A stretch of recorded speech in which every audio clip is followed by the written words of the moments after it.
সুধী বৈষ্ণব ভক্তবৃন্দ, ভক্তিপূর্ণ প্রণাম রইল ভক্তচরণে। প্রণাম জানাই আমার শ্রী গুরুদেবের চরণে। প্রণাম জানাই অনন্তকোটি বিশ্বব্রহ্মাণ্ডের নায়ক শ্রী ব্রজেন্দ্র নন্দনের চরণে। সুধী বৈষ্ণব ভক্তবৃন্দ, আশা করি সকলে ভালো আছেন। আজ আমরা বরাহ পুরাণ থেকে একটি ব্যাধের কাহিনী জানব, যে সে কি করে ব্যাধ থেকে সত্যতপা ঋষি হয়ে গেল। এটা শুধু বৈষ্ণব ভক্তবৃন্দ, আসুন আমরা ব্রতী হই।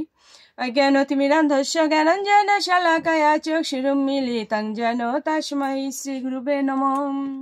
নমো বিষ্ণুপাদায় কৃষ্ণপৃষ্ঠায় ভূতলে শ্রীমতে মহানাম স্বামিনীতে নমামিহে।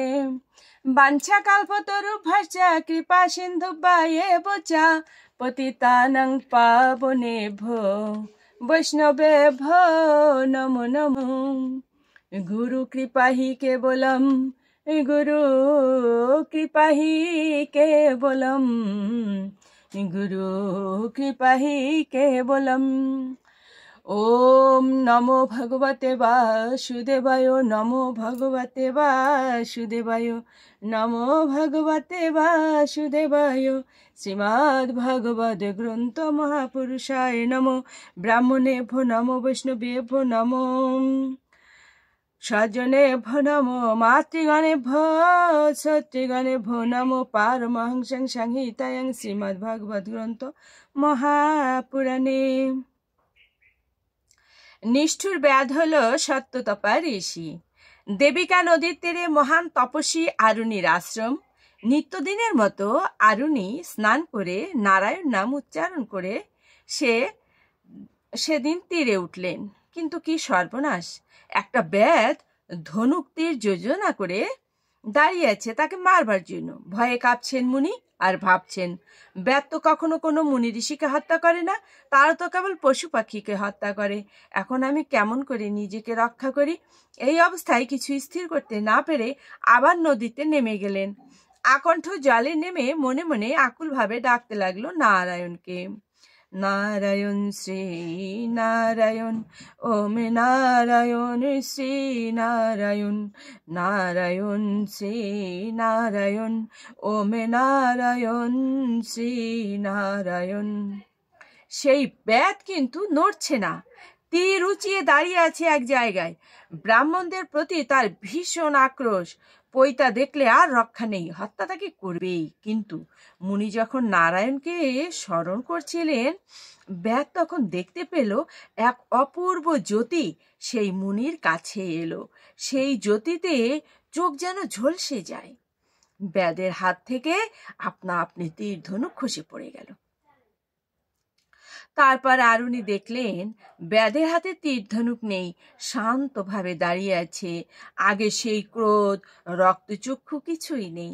মুনিবার তখন সাহস করে তীরে উঠলেন, আর ব্যাধ লুটিয়ে পড়ল তার চরণে। হে মুনিবর, আমি বড় পাপী, জীবনে বহু পাপ করেছি। আমি বহু মুনি ঋষি ব্রাহ্মণকে আর বহু নারীকে হত্যা করেছি। আমাকে আপনি বলুন, এই মহাপাপ থেকে আমি কেমন করে উদ্ধার পাব? এইভাবে বহুক্ষণ কাকুতি মিনতি করলেও আরুণীর মনে দয়ার সঞ্চার হলো না। বহু কষ্টে নিজের পা থেকে সেই ব্যাধকে ছাড়িয়ে নিয়ে নিজের আশ্রমে চলে গেলেন আরুণী। তখন ব্যাধ প্রতিজ্ঞা করল, আমি একদিন না একদিন এই মুনির করুণা পাবই পাব। ধনুর্বাণ ছুঁড়ে ফেলে দিল। সেই দেবিকা নদীর তীরে একটি গাছের তলায় বসে রইল, মন থেকে হিংসা দূর করে দিল। নিত্যদিন আরুণী মুনি স্নান করে দেবিকার জলে যখন আশ্রমে চলে যান, ব্যাধও প্রতিদিন তার চলার পথের ধারে হাত জোর করে বসে থাকে, কাঁদতে থাকে মুনির করুণা লাভের জন্য। কিন্তু মুনি তাকে যেন দেখেও দেখেন না। ব্যাধ কিন্তু ছাড়বার পাত্র নাই। নিত্য নদীতে স্নান আর সেই জল খেয়েই বেঁচে আছে সে, আর কিছুই খায় না। এইভাবে দিনের পর দিন যায়। একদিন এক ভয়ঙ্কর ঘটনা ঘটল। নিত্যদিনের মতো সেদিন আরুণি মুনি স্নান করে নাম জপ করলেন। তারপর যেই মাত্র তীরে উঠতে যাবেন, দেখেন এক বাঘ তার দিকে লক্ষ্য করে ঝাঁপ দিতে উদ্যত। ব্যাদ সেই বাঘকে দেখে তৎক্ষণাৎ ধনুকের দ্বারা তীর মারল।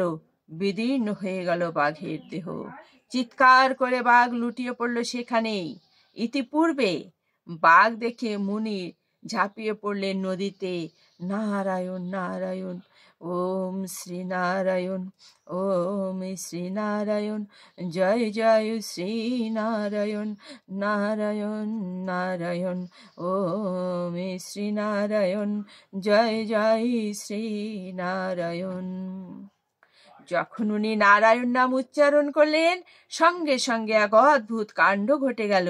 সেই মরা বাঘের শরীর থেকে বেরিয়ে এলো এক দিব্য সুপুরুষ। বিস্মিত হলেন মুনিবর, এগিয়ে এলেন সেই পুরুষের দিকে। ব্যাদ এলো এগিয়ে। মুনি জিজ্ঞাসা করলেন, কে তুমি?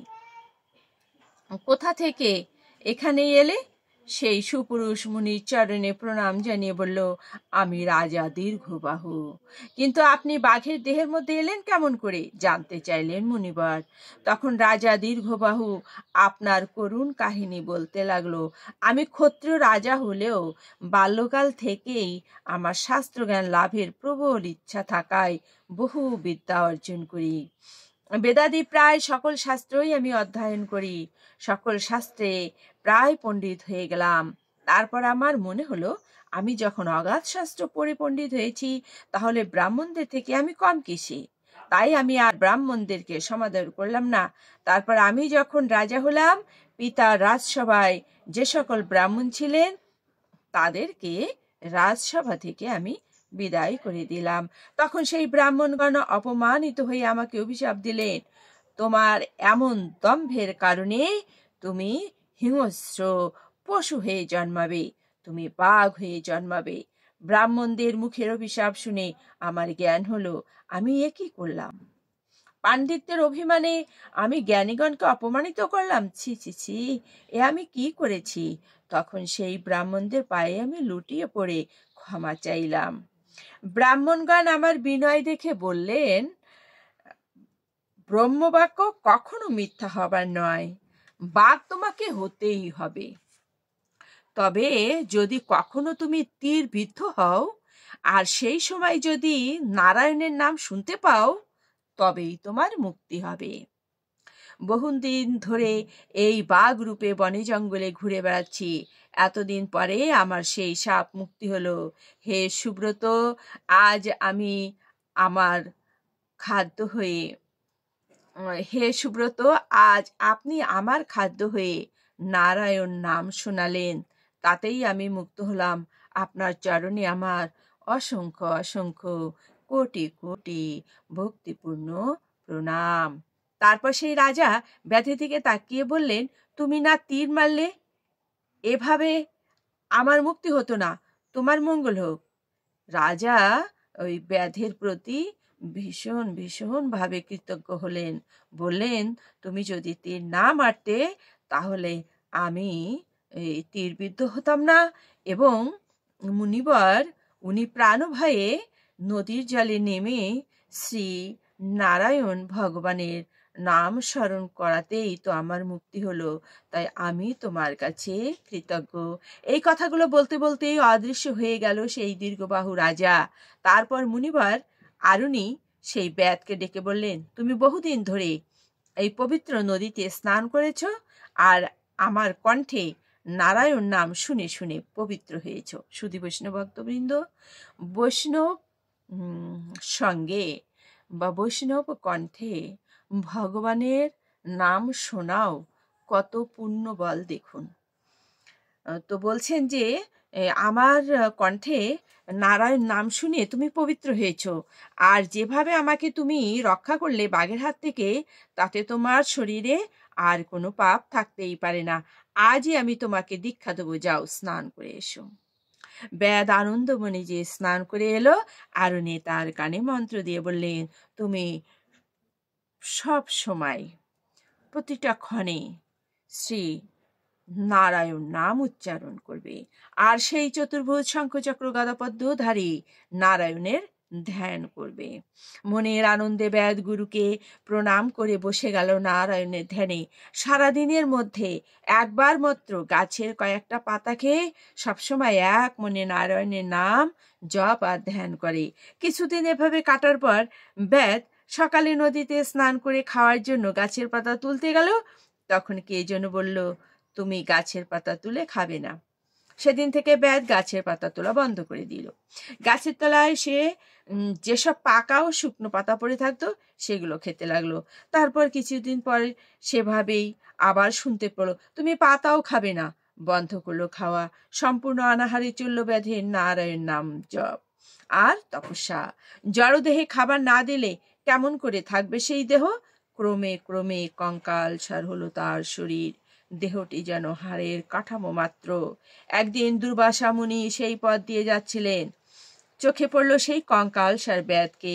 মনে মনে চিন্তা করলো, এর তপস্যার শক্তি একবার পরখ করে দেখি। এই ভেবেই তার কাছে চলে গেলেন। ব্যাদ মুনিকে দেখে প্রণাম জানিয়ে বসবার আসন দিলেন। তখন দুর্বাসা মুনি বললেন, আমার ভীষণ খিদে পেয়েছে। বহু পথ ঘুরে ঘুরে বড় ক্লান্ত আমি। আজ সারাদিন আমার কিছু খাওয়া হয়নি। মহাসংকটে পড়ল ব্যাদ। নিজে কিছু আহার করেন না, তাই আহারের কোনো ব্যবস্থাও নাই তার। এখন নারায়ণী ভরসা। এক মনে নারায়ণকে ডাকতে লাগলেন, ওম শ্রী নারায়ণ, ওম শ্রী নারায়ণ, জয় জয় শ্রী নারায়ণ, জয় জয় শ্রী নারায়ণ, ওম নারায়ণ, ওম নারায়ণ, জয় জয় শ্রী নারায়ণ, জয় জয় শ্রী নারায়ণ, জয় জয় শ্রী নারায়ণ। হে নারায়ণ, তুমি আমার সহায়, তুমি ছাড়া আমার আর কেউ নেই। এই অতিথির সেবা যদি না করতে পারি, হে দয়াময়, তাহলে মহাপাপ হবে আমার। আমার দ্বারাই পাপ যাতে না হয়, তুমি করুণা করো, দয়া করো, হে দয়াল ভগবান। এমনি ভাবে ডাকতে ডাকতে ব্যাদের হাতে একটা থালা এসে পড়লো। ব্যাদ তখন দুর্বাসা মুনিকে বলল, হে মুনিবার, আপনি একটু অপেক্ষা করুন, আমি এক্ষুনি আসছি। এই বলে ব্যাদ ছুটল নগরের দিকে সেই থালা হাতে করে।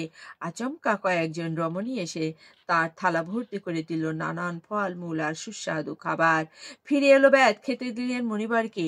প্রচুর খাবার দেখে দুর্বাসা মুনি খুবই খুশি আর অবাকও হলেন। এত অল্প সময়ের মধ্যে এত খাবার পেল কোথায়? তারপর বললেন, আমার আচমনের জন্য নদীর জল চাই। এখান থেকে নদী তো অনেক দূরে। আমার বর্তমানে ক্ষুধার যে জ্বালা আর সহ্য করতে পারছি না, তুমি এক্ষুনি একটা ব্যবস্থা করো। নদীর জল ছাড়া অতিথির আচমন হবে না, আর নদীর থেকে জল আনতে যেতে আসতে অনেক সময় লেগে যাবে। মুনি ততক্ষণ ধৈর্য ধরবেন কি করে? তখন সেই ব্যাদ বিপদ হারি নারায়ণকে স্মরণ করলেন, দয়ার ভগবান, এ শ্রীনারায়ণ, আমার অতিথি অভুক্ত আছে নদীর জলের অভাবে। তুমি আমার একমাত্র ভরসা, যে কোনো একটা ব্যবস্থা করো অতি শীঘ্রই। এইভাবে ব্যাদ চোখ বুঝে আকুল আবেদন জানালে হঠাৎ দুর্বাসা মুনি অবাক হলেন। দেখলেন যে দেবিকা নদী তার গতিপথ পরিবর্তন করে তারই কাছ দিয়ে বয়ে চলেছে। ব্যাধের তপস্যার প্রভাব দেখে দুর্বাসা মুনি খুব আশ্চর্য বোধ হলেন। ব্যাদকে আলিঙ্গন করে বললেন, ধন্য তোমার তপের সাধন। আমি তোমাকে পরীক্ষা করতে এসেছিলাম, সেই পরীক্ষায় তুমি কৃতকার্য হয়েছ। আমি তোমার নাম রাখলাম সত্যতপা, আর আশীর্বাদ করছি তুমি শাস্ত্রজ্ঞ সুপণ্ডিত হবে। ব্যাদ ঋষিবর দুর্বাসার চরণ তলে প্রণাম করে বলল, আমি জাতিতে ব্যাদ, শূদ্র জাতি আমি। পশু পাখি হত্যা করাই ছিল আমার পেশা। আমি মূর্খ মানুষ, শাস্ত্র পড়ার আমার ক্ষমতা নাই, আর অধিকারও নাই। ঋষিবার দুর্বাসা বললেন, তোমার দেহ পূর্বে অধম শূদ্র ছিল ঠিকই, কিন্তু বর্তমানে তপস্যা দ্বারা তা শুদ্ধ হয়েছে। তাই এখন তোমার ব্যাদ তাই এখন তুমি আর ব্যাদ নাও, তুমি এখন শাস্ত্র পড়বার অধিকার পেয়েছ, অর্থাৎ তোমার দেহে বেদ শাস্ত্র পড়ার অধিকার জন্মেছে। এখন সেই বেদ সত্যতপা নামে পরিচিত, মহাজ্ঞানী হয়েছে। আরো কঠোরভাবে তপস্যা করার জন্য হিমালয়ের তলদেশে পুষ্পভদ্রা নামে এক নদীর তীরে ভদ্রবট নামে এক অক্ষয় বটের তলায় বসে সত্যতপা সাধনায় বসলেন। শুকনো কাঠ সংগ্রহ করে নিত্য হোম করতে লাগলেন। সেই ভদ্রপাট গাছে থাকতো এক কিন্নর আর তার স্ত্রী। সত্যতপার নিত্য সাধনা তারা দেখত। একদিন সত্যতপা মুনি হোমের জন্য কাঠ এনে মাপ করে কাটছেন, সহসা তার একটা আঙ্গুল কেটে গেল। কিন্তু আশ্চর্যের বিষয়, সে কাটা জায়গা দিয়ে কোনো রক্ত বের হলো না, শুধু একটু ছাই বেরোলো। মুনির এমন বিস্ময়কর ব্যাপার দেখে সেই গাছের কিন্নর বিস্মিত হয়ে ছুটে চলল রুদ্র সরোবরে। সেই সময় ইন্দ্রাদি দেবতাগণ, যক্ষগণ আর গন্ধর্বরাও ছিলেন সেখানে। কিন্নর একে একে সবাইকে জানালো সত্যতপা ঋষির আশ্চর্য ঘটনা। এমন সংবাদ পেয়ে দেবরাজ ইন্দ্রের খুব ইচ্ছা হলো সেই ঋষিকে দেখতে। বিষ্ণুকে উদ্দেশ্য করে বললেন, চলুন দেখে আসি, পরীক্ষা করে দেখব কত বড় তপস্বী তিনি। ইন্দ্র ব্যাদ আর বিষ্ণু শুকরের রূপ ধরে সেই ভদ্রবটের কাছাকাছি এসে সত্যতপাকে পরীক্ষা করবার জন্য এগিয়ে এলো। ইন্দ্র হলেন ব্যাদ আর বিষ্ণু হলেন শুকর, এই রূপ ধরে ওনারা এগিয়ে এলেন। ঋষিবার দেখলেন একটা শুকর তার সামনের দিকে ছুটে গেল। একটু পরেই একজন ব্যাদ ধনুকের তীর যোজনা করে ছুটে আসছে। তারপর সেই শুকরটা যেন কোথায় ঝোপে হারিয়ে গেল। সত্যতপা ঋষির সামনে এসে ব্যাদ দাঁড়িয়ে জিজ্ঞাসা করলো, একটা শুকরকে দেখেছেন এখানে ঋষিবার? অনেকক্ষণ ধরে তার পিছু নিয়েছি, কিন্তু কিছুতেই বাগে আনতে পারছি না। এদিকেই ছুটে এলো, তারপর আর দেখতে পাচ্ছি না। আজ সকালে বেরিয়ে কোনো শিকার পাইনি। একটি শুকরকে যদিও বা দেখলাম, বহুক্ষণ চেষ্টা করলাম, কিন্তু এখানে কোথায় লুকালো সে? আজ যদি শিকার না পাই, তাহলে আমরা সপরিবারে উপোস করে মরব। আপনি কি দেখেছেন সেই শুকরটা কোন দিকে গেল? ব্যাধের কথা শুনে সত্যতপা ঋষি উভয়ে সংকটে পড়লেন। শুকরের নির্দেশ দিলে সে বেচারা মরবে, আর যদি না বলে দেই, তাহলে ব্যাধ বেচারা সপরিবারে উপবাস করবে, অর্থাৎ উপবাস করে মারা যাবে। উপায় কি এখন? চোখ বুজে মনে মনে আবার তিনি নারায়ণকে স্মরণ করলেন। ওম শ্রী নারায়ণ, জয় শ্রী নারায়ণ। ওম শ্রী নারায়ণ, জয় শ্রী নারায়ণ। ওম শ্রী নারায়ণ, জয় জয় শ্রী নারায়ণ। জয় জয় শ্রী নারায়ণ, জয় জয় শ্রী নারায়ণ। হে দয়াল ভগবান, তুমি বলে দাও এখন আমি কি করব। এইভাবে ঋষি যখন শ্রীহরিকে আকুল ভাবে ডাকছেন, তখন এক অভাবনীয় ঘটনা ঘটে গেল। চোখ খুলে ঋষিবর দেখলেন সামনে চতুর্ভুজ নারায়ণ দাঁড়িয়ে, তার পাশে ইন্দ্র। ব্যাদও নাই, শুকরও নাই। তাদের দেখে সত্যতপা ঋষি গদগদ ভাবে, হর্ষে আনন্দিত ভাবে প্রণাম জানালেন। কোটি কোটি ভক্তিপূর্ণ ভুলুণ্ঠিত প্রণাম জানিয়ে আবার উঠে বসলেন। তারপর তাকে বর দিতে চাইলেন শ্রী নারায়ণ, এবং ইন্দ্রদেব বলছেন, বর চাও। তোমার সাধনা দেখে, তোমার তপস্যা দেখে আমরা অভিভূত হয়েছি এবং আনন্দিত হয়েছি। তুমি কি বর চাও বলো? সত্যতপার সাধনা হলো বহুদিন। হঠাৎ একদিন তার আশ্রমে এসে হাজির হলেন তার গুরুদেব। তারা কি করলো কি, ইন্দ্রদেব এবং নারায়ণ সেই সত্যতপা ঋষিকে বর দিয়ে গেলেন। কি বর দিলে? তুমি তোমার সাধনায় সফল হও। সত্যতপার সাধনা হলো বহুদিন।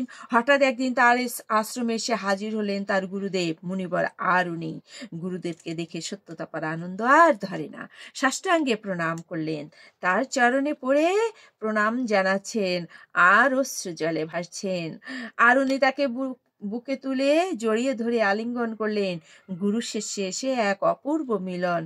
তারপর আরুণী বললেন, সত্যতপা, তোমার সাধনা সিদ্ধ হয়েছে, আর নয়, চলো আমরা ফিরে যাই নিত্যধামে। তখন এক দিব্য রথ এলো সেখানে। দুজনে চড়ে বসলেন। ধীরে ধীরে সেই দিব্য বিমান তাদেরকে নিয়ে অদৃশ্য হয়ে গেল সবার সামনে থেকে। সুধী বৈষ্ণব ভক্তবৃন্দ, আজ একটি শুভ তিথি, শুভক্ষণ। আজ একাদশী তিথি। আমরা এই একাদশী তিথিতে এমন একজন ঋষিবরের কাহিনীটা জানলাম, যিনি প্রথমে কি ছিলেন? নিষ্ঠুর ব্যাদ ছিলেন। নিষ্ঠুর ব্যাদ থেকে তিনি সত্যতপা ঋষি হলেন। শুধু তাই নয়, শ্রী গুরুদেবের সঙ্গে তিনি নিত্যধাম গোলকধামে চলে গেলেন। শুধু বৈষ্ণব ভক্তবৃন্দ, আসুন আমরাও দৃঢ় প্রত্যয় রাখি। আমরা গোলকধামে যেতে পারবো কিনা জানি না, তবে প্রভুর কাছে এতটুকু মিনতি করতে পারি, দয়াময় তোমার শ্রীচরণে যেন মতি থাকে, আর তোমার শ্রীচরণের জন্য সেবা করতে পারি, সেই শক্তিটুকু আর সেই ভক্তিটুকু তুমি আমাদের প্রদান করো। জয় জয় শ্রীকৃষ্ণ চৈতন্য প্রভু নিত্যানন্দ, শ্রী অদ্বৈত গদাধর শিবাসাদি গৌর ভক্তবৃন্দ। হরে কৃষ্ণ কৃষ্ণ কৃষ্ণ হরে হরে, হরে রাম রাম রাম হরে হরে। সর্বভবন্তু সুখিনো সর্বশান্ত নিরাময়া, সর্বভদ্রাণি পশ্যন্ত মা কর্চিৎ দুঃখভাগ ভবেৎ। জগতের সকলেই সুখী হোক, সকলেই রোগে নিরাময় হোক, সকলেই শান্তিতে থাকুক, কেউ যেন দুঃখ ভোগ না করে। জগতের সকলের উপরে শান্তি বর্ষিত হোক, শান্তি বর্ষিত হোক, শান্তি বর্ষিত হোক। ওম শান্তি, ওম শান্তি, ওম শান্তি শান্তি। ওম তৎসৎ। ওম নমো ভগবতে বাসুদেবায়, ওম নমো ভগবতে বাসুদেবায়, ওম নমো ভগবতে বাসুদেবায়।